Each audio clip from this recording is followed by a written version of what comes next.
बिस्मिल्लाहिर्रहमानिर्रहीम। अस्सलाम वालेकुम दोस्तों, पाकिस्तान गोट फार्मिंग में खुश आमदीद। उम्मीद है तमाम भाई बहरो आफियत से होंगे। अल्लाह पाक आपकी जानो माल इज़्ज़त अबरू और इस उम्र में बरकतें अता फरमाए। दोस्तों, आज हम आपके सामने हाज़िर हुए हैं और आज का हमारा मौजू है जानवरों की सिलेक्शन और दूध की पैदावार। दूध वाले जानवरों की ख़रीदारी और वक्त किन चीज़ों का ख्याल रखना ज़रूरी है। उम्मीद है आपको ये वीडियो पसंद आएगी। वीडियो पसंद आए तो लाइक कीजिएगा, शेयर कीजिएगा और दोस्तों के साथ टैग कीजिएगा।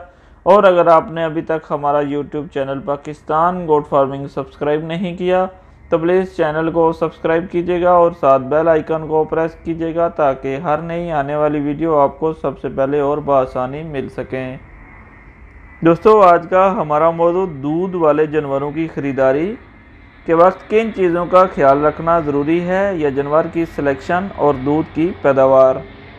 जानवरों की ख़रीदारी और सिलेक्शन ही किसी भी डेयरी फार्म के प्रॉफिट और नुकसान की सीमत का तयन करने में सबसे अहम चीज़ है। सवाल ये पैदा होता है कि जानवरों का इंतखाब किन बुनियादों पर किया जाए। सबसे पहले आँखों को रूह और जिस्म की खिड़की भी कहा जाता है। जानवर खरीदते वक्त सबसे पहले जानवर की आँखों का अच्छी तरह मुशाहिदा बहुत अहम है। जानवरों की आँखें उसकी सेहत का पता देती हैं। अगर आँखें रोशन, साफ और शफाफ और चमकदार हों तो इसका मतलब जानवर सेहतमंद और चाको चौबंद है।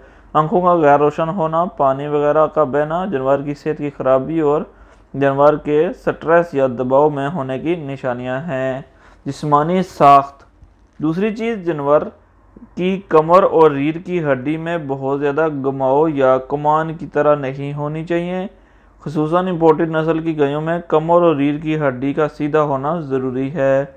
इसके साथ जानवर को अगर सामने की तरफ से देखा जाए तो उसका सामने का हिस्सा पिछले हिस्से की निस्बत पतला होना ज़रूरी है या सामने की निस्बत पिछले की साइड ज़्यादा फैली हुई होनी चाहिए।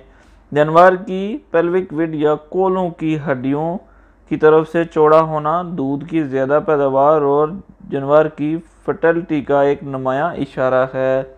गर्दन और सर और गर्दन की आसानियों के साथ हरकत और घुमाव वगैरह भी जानवर की सेहत के बेहतर होने की निशानी है। लंबी गर्दन जानवर की अच्छी नस्ल की पहचान है। हवाना दूध की पैदावार में सबसे अहमियत का हामिल है और हवाना दूध की पैदावार में सबसे अहमियत का हामिल है और अक्सर बड़ा हवाना दूध की ज़्यादा पैदावार का ज़ामन नहीं होता। जानवर का इंतखाब करते वक्त इस बात का मुशाहिदा ज़रूरी है कि हवाना ज़रा लटका हुआ ना हो। हवाने की चौड़ाई ज़्यादा होने चाहिए। हवाना अच्छी तरह पेट के साथ जुड़ा होना ज़रूरी। दो शाखा की तरह मिल्क विनर पेट के साथ नज़र आनी चाहिए। खून की शरियानें भी नुमायाँ हों। हवाने में किसी भी किस्म की सोजन या सख्ती नहीं होनी चाहिए। हवाने का रंग नॉर्मल हो, ज़्यादा लाल या गुलाबी रंग किसी इन्फेक्शन का उंदिया हो सकता है।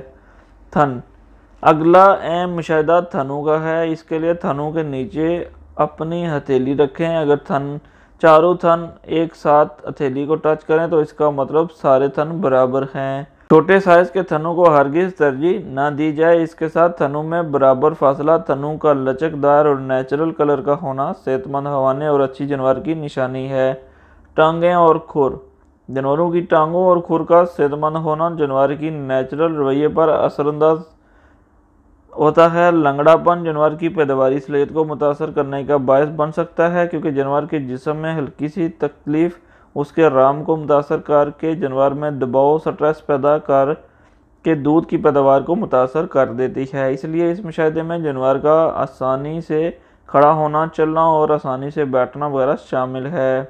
मायदा, उंगलियों की मदद से पसलियों के दरमियान मायना करें। अगर एक साथ दो उंगलियां जानवर की पसलियों के दरमियान आसानी से चलें तो इसका मतलब जानवर की बड़ी जिस्मानी साख्त और ज़्यादा पैदावारी सलाहियत का होना है। गोबर, जानवर की खरीदारी के वक्त गोबर को ज़्यादातर नज़रअंदाज कर दिया जाता है। जानवर का गोबर नॉर्मल हालत में ना ज़्यादा पतला और ना ही ज़्यादा सख्त हो।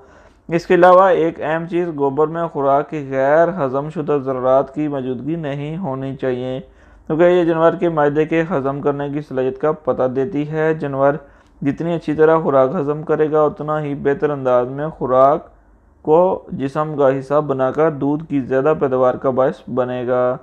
गोबर में मौजूद गैर हजमशुदा खुराक की मौजूदगी मैदे में मौजूद किसी खामी की निशानी हो सकती है। सांस लेना।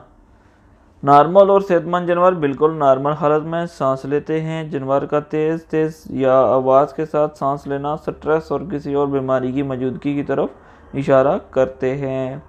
खाल। जानवर की खाल की बारीकी ज़्यादा दूध देने वाले जानवरों की निशानी है। इसके साथ साथ खाल का चमकदार और सेहतमंद होना जानवर की अच्छी सेहत को ज़ाहिर करता है। अगर जानवर की खाल की बारीकी जांचनी मकसूद हो तो उसके दुम को निचली तरफ जहाँ से बाल शुरू होते हैं वहाँ से मोड़ कर देखें। दुम का आसानी से ज़्यादा मुड़ना खाल की इतनी ज़्यादा बारीक होने की अलामत है। मुँह। दांतों और मसूड़ों की अच्छी सेहत और नेचुरल रंग सेहतमंद जानवर की निशानी होती है। दुम का बारीक और लंबा होना भी एक अच्छे जानवर की निशानी होती है। दोस्तों, उम्मीद है दूध देने वाले जानवरों की खरीदारी के वक्त जिन चीज़ों का ख्याल रखा जाता है हमने आपके सामने वो रख दिए हैं। जानवरों की सिलेक्शन और दूध की पैदावार इन ही तमाम अवामिल पर मुनहसर होती है। उम्मीद है आपको ये वीडियो पसंद आएगी। वीडियो पसंद आए तो लाइक कीजिएगा, शेयर कीजिएगा और दोस्तों के साथ टैग कीजिएगा। और अगर आपने अभी तक हमारा YouTube channel Pakistan goat farming subscribe नहीं किया तो प्लीज़ चैनल को सब्सक्राइब कीजिएगा और साथ बेल आइकन को प्रेस कीजिएगा ताकि हर नई आने वाली वीडियो आपको सबसे पहले और बआसानी मिल सकें।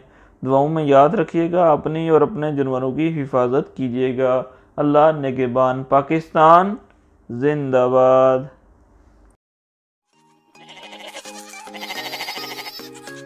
Subscribe now and press the bell icon. Never miss an update.